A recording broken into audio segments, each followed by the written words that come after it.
Group পর্বের শেষ match পর্যন্ত ঝুলেছিল ইংল্যান্ডের ভাগ্য। বৃষ্টিতে যদি সেই ম্যাচ ভেসে যেত তাহলে টি-20 বিশ্বকাপের ডিফেন্ডিং চ্যাম্পিয়নদের এবারের বিশ্বকাপের স্বপ্নও ভেস্তে যেত। তবে সেটা শেষ পর্যন্ত হয়নি। বৃষ্টির কারণে 10 ওভারে আসা সেই ম্যাচে আগে ব্যাটিং করে বিদ্যুৎ গতিতে রান করে বাটলারদের দল, যার ফলও পায় তারা। নামিবিয়ার বিপক্ষে সেই ম্যাচে ডিএলএস মেথডে 41 রানের জয় নিয়ে সুপার 8 নিশ্চিত করে ইংল্যান্ড।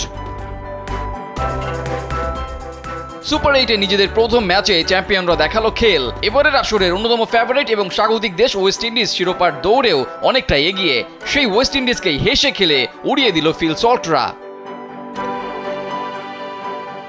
আগে ব্যাট করে ওয়েস্ট ইন্ডিজ যে কম রান করেছে তাও নয়, নির্ধারিত 20 ওভারে 4 উইকেট হারিয়ে 180 রান করেন নিকোলাস পুরানরা। কমিউনিটি ব্যাংক, সবার ব্যাংক। তবে সেই বড় টার্গেট আমলেই নেয়নি English opener Phil Salt, Jos বাটলাররা। শুরু থেকেই বোলারদের উপর চড়াও হতে থাকেন সল্ট।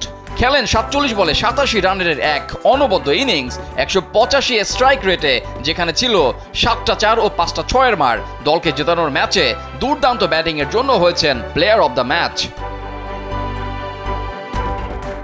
66 রানে ইংল্যান্ডের ক্যাপ্টেন জস বাটলার প্যাভিলিয়নে ফিরলে মঈন আলী দলের জন্য ব্যাট হাতে তেমন একটা কন্ট্রিবিউট করতে পারেননি। তবে তারপরেই ব্যাটিংয়ে নামা জনি বেয়ারস্টো নেমেই শুরু করেন বিধ্বংসী ব্যাটিং। সমানে সমান ব্যাট চালান ওপেনার সল্টো। 184 এর বেশি স্ট্রাইকে মাত্র 26 বলেই 48 রান তুলে নেন বেয়ারস্টো।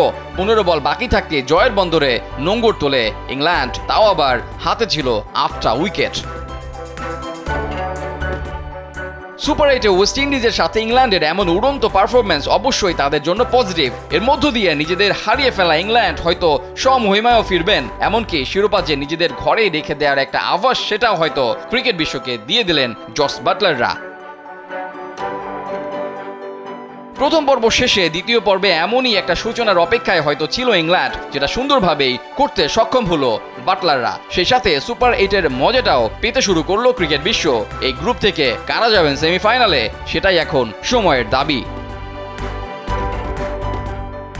রেজাউল করিম, কালবেলা।